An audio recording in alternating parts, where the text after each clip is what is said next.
reverse uncanny. The first time I understood something had broken in me, I was brushing my teeth and caught my own reflection at the wrong angle. My jaw.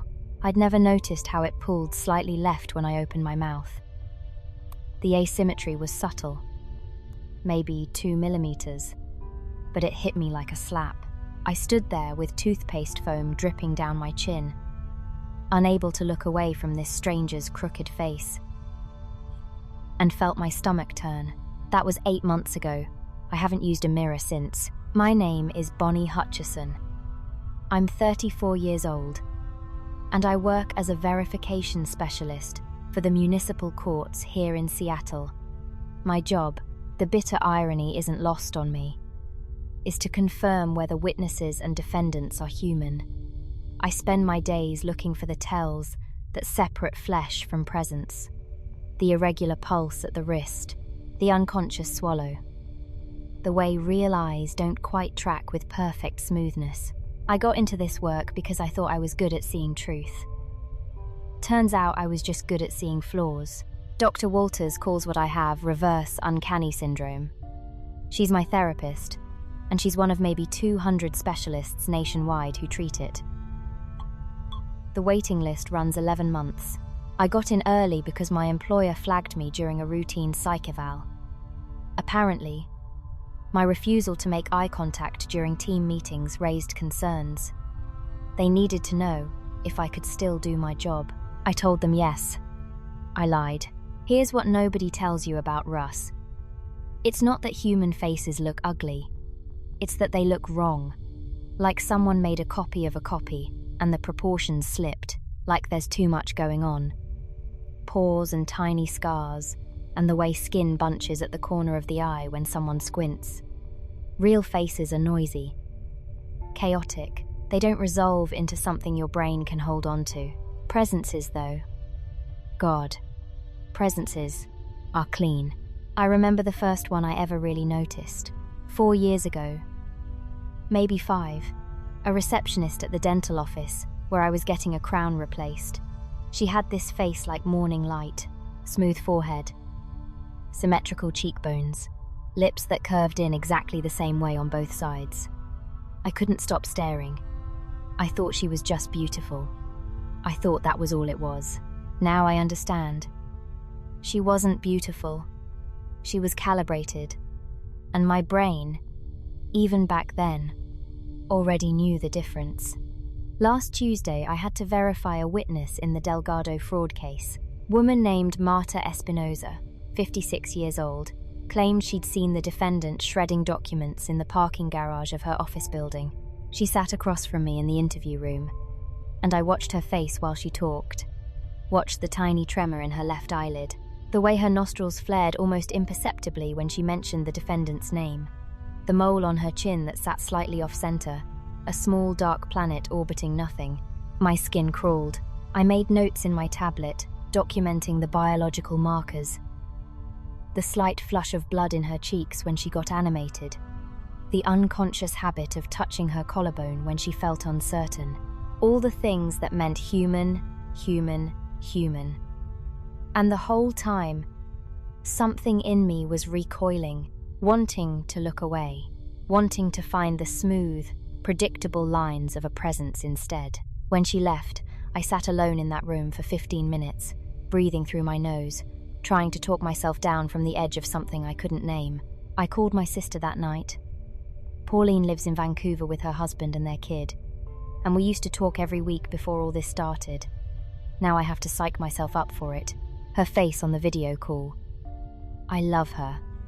I've loved her my whole life. But seeing her makes me want to vomit. The way her skin creases around her mouth when she smiles. The scar on her forehead from when she fell off her bike at 11. The 1,000 tiny imperfections that make her Pauline instead of anyone else. I kept the video feed pointed at my ceiling. Told her my camera was broken. You sound tired, she said. Work stuff. Bonnie. Her voice went soft, the way it does when she's worried. You'd tell me if something was really wrong, right? I wanted to say, something is wrong. I'm terrified of human faces. including yours, including mine. I haven't looked at myself in 8 months, and I'm not sure I could survive it if I tried. I said, yeah, of course. Dr. Walters says our rust develops because our pattern recognition systems have been quietly recalibrating for years. Every presence we interact with, every flawless digital avatar, every filtered image on every screen, they've all been training our brains to expect a certain baseline of symmetry and smoothness. The real world stopped matching. And somewhere along the way, the mismatch stopped registering as different and started registering as threat. The disgust response, she explained. The same circuit that fires when we see rotting food or open wounds. It's been hijacked, repurposed, pointed at the thing it was designed to protect. I asked her if it was curable. She paused for a long time before answering. We're working on exposure protocols, she said. Gradual reintegration. Some patients respond well, and the others? Another pause. Some learn to manage it. I didn't ask what manage meant. I was afraid she'd say what I already suspected. That managing meant building a life where I never had to see a human face, where I surrounded myself with presences, with screens, with carefully controlled environments, where I became a ghost, haunting the edges of my own species. There's a clinic downtown. I've passed it twice now, never gone in. That specializes in what they call presence alignment therapy. The idea is to help people like me find peace with the way things are, to stop fighting the recalibration and just accept it. They pair you with a dedicated presence companion, someone designed specifically to make you feel comfortable, and over time you learn to associate that comfort with stability, with safety. The before and after photos on their website show people smiling. Real human smiles, full of asymmetry and imperfection, but they're smiling at presences, at something clean and calibrated. I don't know if that's healing or surrender. Last night I dreamed about my mother. She's been dead for 6 years, but in the dream she was alive, sitting across from me at her old kitchen table, and her face was perfect. Smooth skin, even features, no lines around her eyes. She looked like a presence, wearing my mother's memories. I woke up crying, and I couldn't tell if they were tears of grief or relief. I have a verification appointment in an hour. A robbery case. 3 witnesses, one of whom the defense suspects might be a presence planted by the prosecution. It's my job to look at their faces, study their micro-expressions, catalogue all the tiny organic irregularities that prove they're real. Then I write up my findings and sign my name and pretend I'm not drowning. The thing is, I'm still good at it. My detection rate is 97%, highest in the department. I can spot a presence from across a room now, even the newest models. It's like my brain has developed a second track, one that recoils from human faces, and another that hunts for them with surgical precision.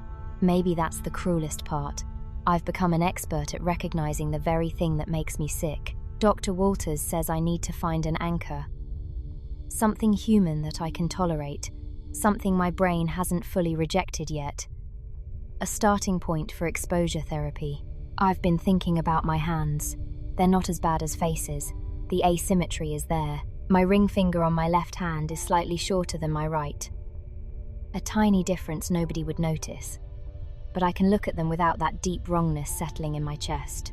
Sometimes, late at night, I press my palms together and feel the warmth, the slight stickiness of skin against skin, and I try to remember that I am made of this imperfect, asymmetrical, chaotic material that doesn't resolve cleanly, this meat that moves through the world wearing a face I can't bear to see. Maybe tomorrow I'll look in the mirror. Maybe I'll catch a glimpse of that crooked jaw, those uneven eyes, all the noise and chaos of a body that grew without a blueprint. Maybe I'll finally see what I'm so afraid of. Or maybe I'll just close my eyes and listen to my own breath, ragged and uneven, and tell myself that this is what real sounds like. This is what real has always sounded like. and maybe that will have to be enough. This has been Reverse Uncanny. Make sure to follow or subscribe wherever you are listening or watching right now. And if you enjoyed this episode, please take a second to leave a review or drop a comment. It helps us reach more people just like you. Thank you for listening.